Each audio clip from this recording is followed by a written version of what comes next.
everyone, my name is Heizgames, and right now I'm about ready to play the Beta Variety Pack. So with that being said, let's get started with the Beta Variety Pack. Okay guys, so back here, and we're ready to start the Beta Variety Pack. Now as you can see, I just got stuck here as I just joined the match, so unfortunately you're just gonna have to spectate this part because, well, is it over? No, not quite yet, I'm just looking through I guess.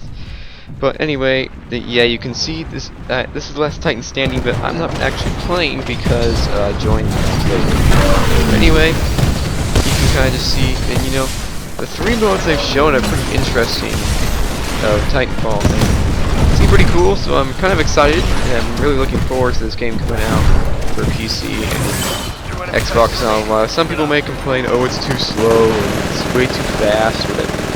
In my opinion, it's a good game. No, if you want a strategy game, you can go buy Counter-Strike or something else. But this is a good game if you just want to kind of get your, well, heck, if you want to get your frustrations out, get out of this game and play this.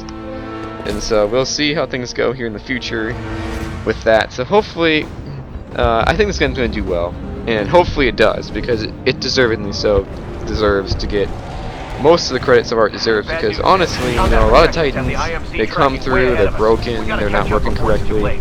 But so far here in Titanfall Beta, I haven't really had any problems. I've had like maybe twice. I think it's twice as the max I've had of server dropouts. And when I remember I was playing the Battlefield 4 beta, which was also a Electronic Arts game, by the way. It would be like I couldn't barely get in a game. It would keep crashing or things. And you think about it, heck now, Battlefield 4 itself still is having problems. So this game is very well prepared, and you know it's in the good hands of good developers here in Respawn. They're knowing what they're doing, and that's a good thing. So hopefully, hopefully it'll do well.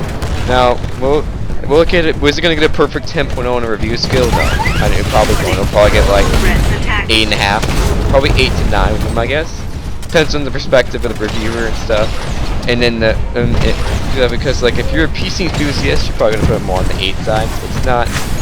It's kind of. It's not. I'm not gonna say, oh, it's just Call of Duty with mechs, because it's not. But it is using a lot of the ideas of what Call of Duty's put in the foundation, and is preparing them and adding things and making them better. And I've said it earlier times in earlier videos. That's what Call of Duty hasn't done. And Battlefield really hasn't actually done either, but that's kind of beside the point. But anyway, let's just hope this game does well. So we'll see how things go here in the future with Titanfall and that. And you know, this is just one of many games that's going out this year. Of course, there's Watch Dogs, which in my opinion is the game I'm wanting to play the most. It's Watch Dogs so far. I'm eventually wanting to buy a PS4 for Infosecond Gun, because I had a PS3, and for a while I was a hardcore PS3 gamer. I would consider myself more of a PC gamer now than I am a PS3 gamer. Actually, it's been a while since I've touched my PS3 or Xbox 360. I do own both.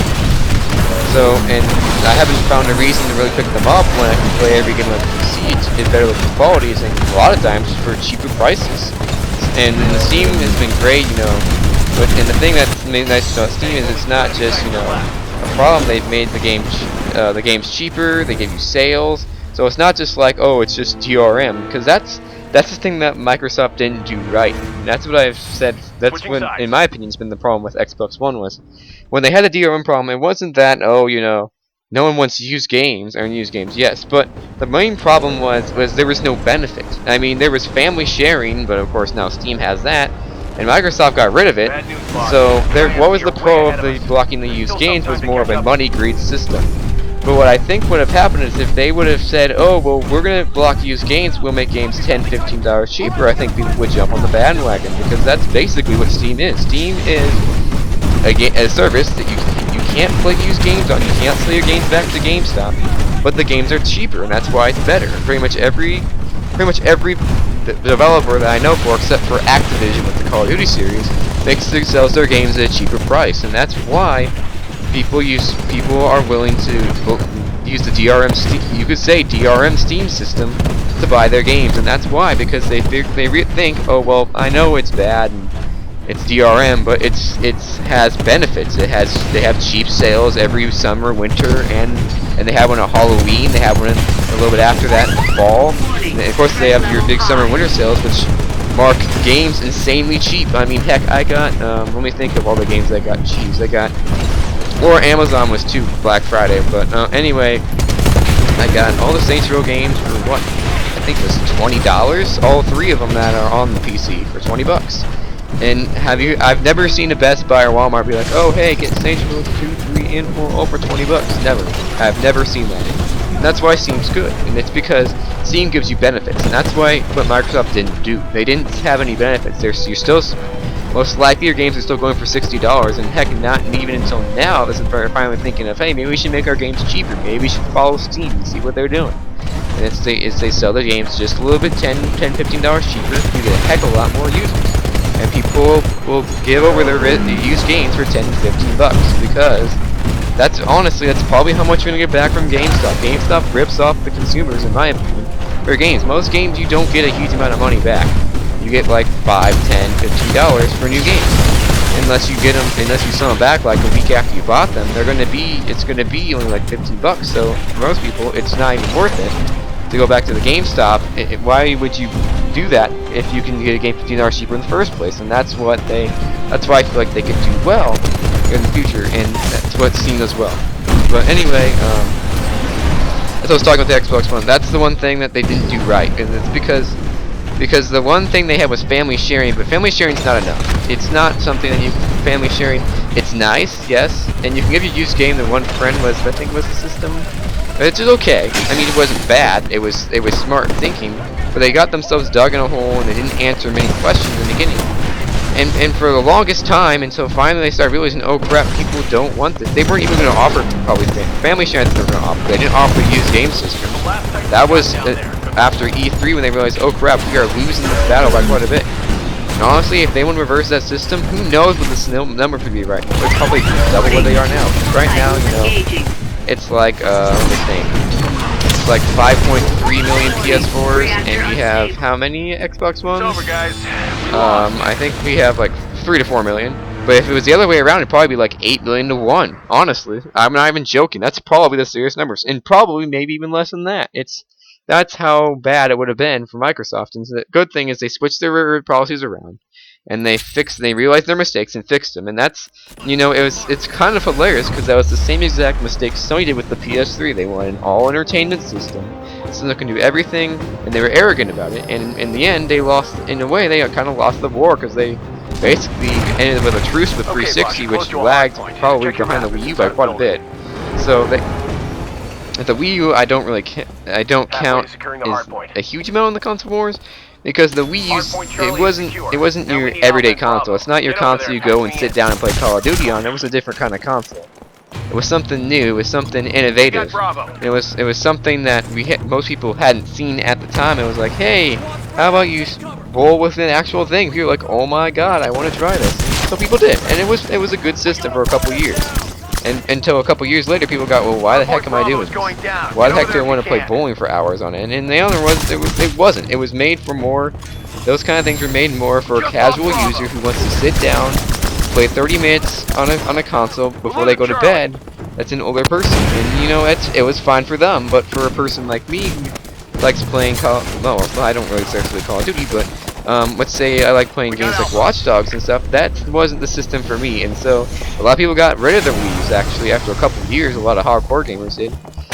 And that's another thing that could go into is right now you're seeing the PS4 lead, but the problem is can Xbox change it around? And why I say make a difference is because if they don't, then there could be a problem, because it means that oh my goodness, I'm like losing track of what I was saying. But if the hardcore gamers, it seems like the last couple generations, the people who are casual and buy consoles later will buy the console the hardcore pursuers buy first. And right now, that's the PS4 right now. Because you think about last generation, the early adopter hardcore, they didn't buy the all-in-one entertainment Xbox PS3. They bought the 360, which at that time had better games and was cheaper and a good online service. so people bought it, and then all of a sudden the 360 for a while had a pretty demanding lead until the end of the generation, and PS3, excuse me, finally started showing some things that were different. They showed games and exclusives to make you justify your console purchase, and that's why I feel like now that Xbox is behind this time, they need to show a way to justify your purchase. PS3 did that with games. Can PS4 do that as well? That's a good question. That's going to have to be answered here in the next couple years. It won't be here in year 1 or year 2, but it's going to be in the years like 3, 4, and 5. So 2016 to 2019 probably around would be my guess. I don't even know if the console will even last that long. But if they last as long as this gen did, it would be between 2016 and 2019. Between the third and 6 years on the console span. That's when the PlayStation 3 started releasing its really good games on a yearly basis, consistent basis. Because 2009 you had Uncharted 2 and Infamous came out, so people bought then. 2010, I can't think of any off the top of my head. I think the Mod Nation Racers. There are a couple others that came out that year. 2011 was Uncharted 3 and Infamous 2. And then you had 2012, which was Little Big Planet and stuff, and then 2013 was The Last of Us. So, and I guess you could say Beyond Two Souls, but that wasn't a great game if you ask me. But because of the gameplay, that's another story. But anyway, basically, those games started coming around. People thought, well, these games are worth buying a PS3, and that's what the PS3 essentially caught up in the console race and basically made a tie and a truce for the 7th generation of consoles. Now that's why Xbox has to do something different. It's been a while since they've been in trailing, and you think about it, last time they actually trailed a console race was the Xbox way back in the 2000s, and that time PS2 was dominating. At that time they had Halo. At that time that was amazing. Everyone wanted an Xbox for Halo. But things are different now. Halo's been around for years. People are used to it. You can't just release a Halo every 2 years and expect a huge amount of consistent bases to come. You'll get quite a few. You'll get like 20 million. But you're not gonna get your 80, 100 million that they're hoping for if you're just gonna sell Halo on the console. And that's why it's so important to have things like Titanfall and Quantum Break and Dead Rising be on the console. But it can't just be third party, as I've said earlier. So that's why it can't just be Titanfall, because Titanfall is eventually going to become on the PS4 as well, and I expect Titanfall 2 to come out probably in 2 to 3 years, and expect it to be on PS4, probably on every single, well, probably since PS3 and Xbox won't have very many games anymore, but expect it to be on what we would call the current gen console of that time, which will be the PS4, Xbox One, and the PC. So don't expect Titanfall to be around forever. Who knows about Dead Rising 4? Dead Rising 3 was actually a good game. Dead Rising 1 was considered pretty good. Dead Rising 2 some people liked and some people didn't. Dead Rising 3 people liked a lot. So it means that maybe Capcom will think, well, since the PS4 is a bigger base, why would I want to exclude it just to one console? And that may change, and all of a sudden they may be flipping votes and Dead Rising 4 may come to them. And then that's why that's important here pretty soon. If you haven't seen, we switched over here to we're doing I think it's Domination, if I'm correct. And there's the 3 ABC Alpha Bravo Charlie bases. You gotta collect them. As I said in the early videos, I haven't really explained it much. I've been talking about other stuff and I've been rambling as always, because honestly, when I get these videos, I kind of like talking about, you know, stuff that's going on in the video game industry, and my opinion on it, and what I like and what I don't, and stuff. So that's just what I do. But anyway, what's the name? Infamous Second Son's coming out here in a couple weeks. South Park is too. And now some games. Oh yeah, games I was going to talk about. We're going to talk about coming out of the year is. So I'm excited for Infamous. Maybe not going to buy my console this year, but I will say that in the next couple, probably in a year or two, I will buy a PS4 and I will buy that game. Uncharted PS4. That's for a couple years. That's probably when I'll buy my PS4. But anyway, this year, the games I'm looking forward to most is probably Watch Dogs, Tom Clancy's The Division. Those are both Ubisoft games. Those are 2 games, probably my 2 most looking forward games of the year I'm looking forward to. And then, of course, there's Titanfall. Looks pretty cool. And Southwest Stick of Truth is interesting. Probably won't play on my channel, but it'll look cool. I'm planning to play Watch Dogs and The Division. Evil Within, I'm planning to play that on my channel as well. Those are 3 games I'm planning to buy the day they release. Titanfall, I will probably buy the game. I don't know if I'll buy it right off the bat. Who knows? I don't know, because Depends. I don't know if I'm gonna do these videos like this. Keep them going. Like, you know, talk about the industry, because after a while, especially like in the summer months, if I could do this in the summer months, summer is a pretty dead zone for gaming. It'd be kind of hard for me to find things to talk about. So I don't know. I'll do this. I'll probably do this for a little bit. But anyway, yeah, that's what I'm looking forward to. And I'm trying to think of other games that are coming out this year. Oh, Mad Max. That's a game I'm interested in. I don't know if it's going to be good or not. I think it's in pretty good hands. But it'll be interesting to see, is this a good game or not coming out in the next year or two in Mad Max. I'm probably not going to... That's the game... Oh, hello. Mad Max is the game I am debating on playing on my channel. I am right now probably not, because I'm kind of curious. Because I'm hoping it's not going to be a disappointment, because I have a fear right now that's going to be a disappointing game. It may not be. I hope it isn't, but I have a fear that it's going to be. So hopefully that my fears will be fixed by... I don't know which certain developer it is, but whoever developer is developing Mad Max for the PS4 and Xbox One. I'm trying to think of other games that are coming out this year, because it's hard for me. That's hard for me to think off the top of my head of what's as well. And I'm actually got a list up here now of some games on my other computer. Let's look here pretty soon. Elder Scrolls Online, that's the game that people are asking about. Am I going to play that? I'm going to say no, and some people will be asking, why aren't you going to play this game? Well, I'm not willing to pay $60 a month, $60 initial purchase, and then $50 a month added on to that to play this game. And you know, most people will be like, well, this game's going to be fun and stuff, but for me, it's not worth it. I don't have enough money in my wallet to just throw out. It's hard for me enough to throw out $60 to buy a game, but that doesn't include paying another $15 a month. And you know, it's one thing to have a MMO, but it's another thing to pay $15 a month. I think that's going to be going away here pretty soon, and that's why, in my opinion, this game's are going to be a huge success or an epic failure, because either it's going to do very well or it's going to fail completely. And we'll see which way it goes. Other games here, Walking Dead Season 2. I want that game so bad. I don't know. I'm probably going to play that on my channel. Probably not right at the start. I'm probably not going to get right at release, because I haven't even played Season 2. I played Season 1 on my PlayStation 3, actually. I got a 3 PS Plus game. But that was before my channel started a couple of years ago. So that was summer of 2013, man. That was a long time ago that I played that game. But that was a good game. I want to play that. Maybe I'll play that on my channel. We'll see. I'd probably get it for Steam this time on PC, because I pretty much record all my games on PC anymore. So we'll see how things go here. Anyway, you see, I got through there, and now I'm going to play the last one, which is Attrition. But anyway, those are some big games I'm looking forward to.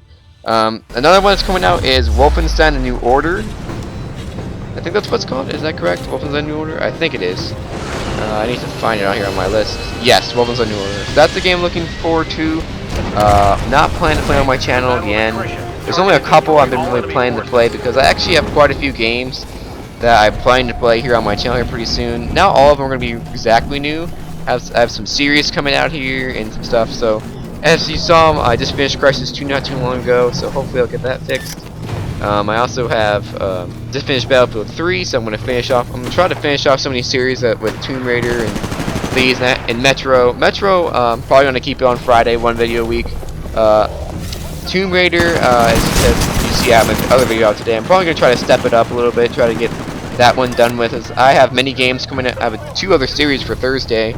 I know I have a couple for Monday still. So I have a lot of videos coming in. That doesn't even include the new games that are coming out. So here I talked about the Evil Within. Destiny is a lot of people have been talking about. That's the game that they want to get really bad. I am debating again if I want to get this game on my channel or not, because I'm a little hesitant. I feel like I want to get this game, but I'm afraid that it's going to be overhyped. And you know, a lot of times there's games that people be like, it's either really set this met or it's overhyped, and I don't really know how it's going to be this time. Is this game going to be really good? I don't really know. That's a good question that we don't know here very soon. Dying Light looks interesting. That's if you don't know, that's the survival horror by Warner Brothers, where you have to collect stuff in the day where zombies are slow, and at night the zombies are super fast and run faster than you, or hard to get away with. So you have to create yourself shelter by night. Will I put that on my channel? That's a good question. I'm not positive. Maybe, but I'm not sure. I'm debating that as well, if I'm going to do that or not. Complex Division I already talked about. I'm going to play that on my channel, pretty much guaranteed. Watch Dogs guaranteed. The Order, that's a game I forgot about. The Order is a game that I want to play at some point.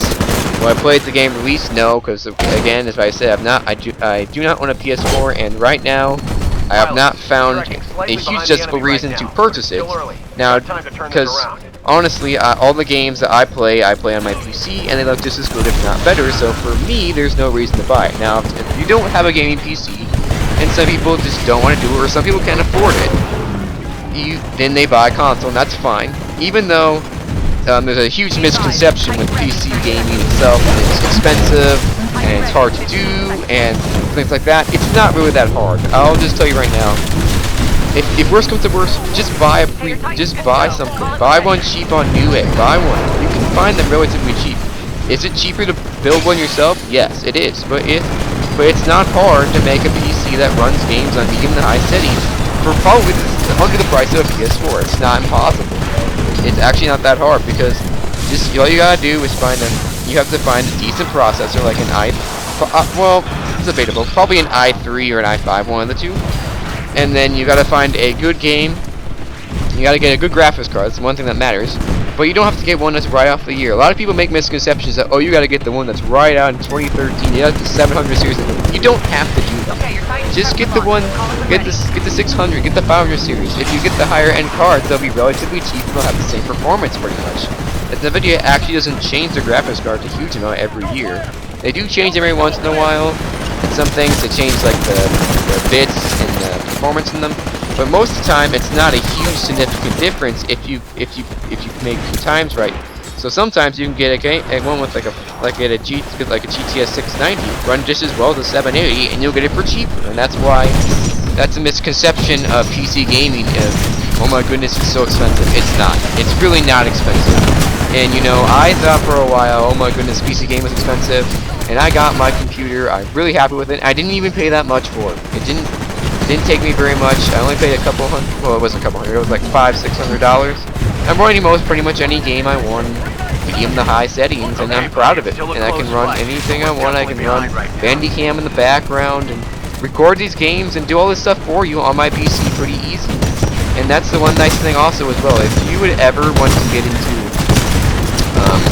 like a YouTube or Twitch or something like that. Now, PS4 and Xbox One are making it easier, but if you were wanting to beforehand make a PS3 Xbox 360 Twitch stream, you would have to get a card that's $150. Then you'd have to get programming and do it. And so basically, instead of paying for, it's around $30 I think I'm paying around $30 for Bandicam. And it's like $30, it's $30 to $40 depending on which one you get for Fraps or Bandicam. They both work very well, and so you're saving yourself $120 right there.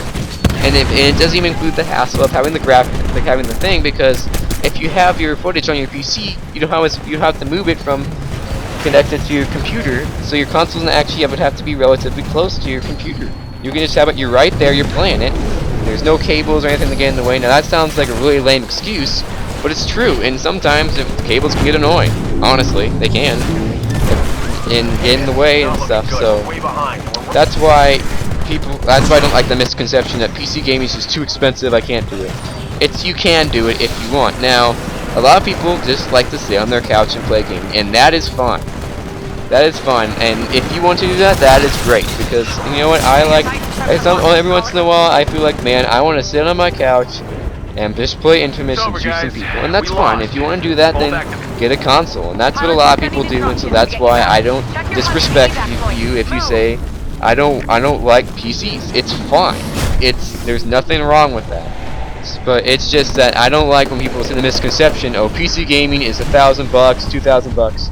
If you're seeing someone that's seeing $2,000, they're just bragging to show off their rig. A lot of people like to brag and show their money.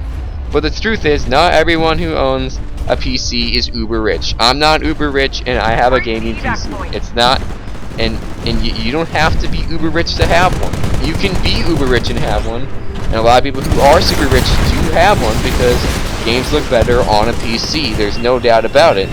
Now things may get better, change here. in the next couple years. But as every year goes on, the PC is pretty much always going to be better than consoles.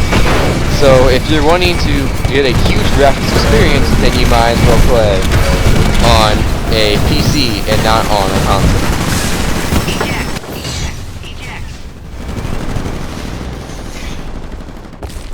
As you can see, guys, that's just a little bit of basically the various modes of the bit variety pack here. So thanks for watching. Please rate, comment, and subscribe. See you guys in the next part, in the next video. Thanks for watching the series. I'm gonna try to have Titanfall videos as soon as the game releases on March 11th. Thanks for watching. Have a great day, everybody. I'll see you in the next video.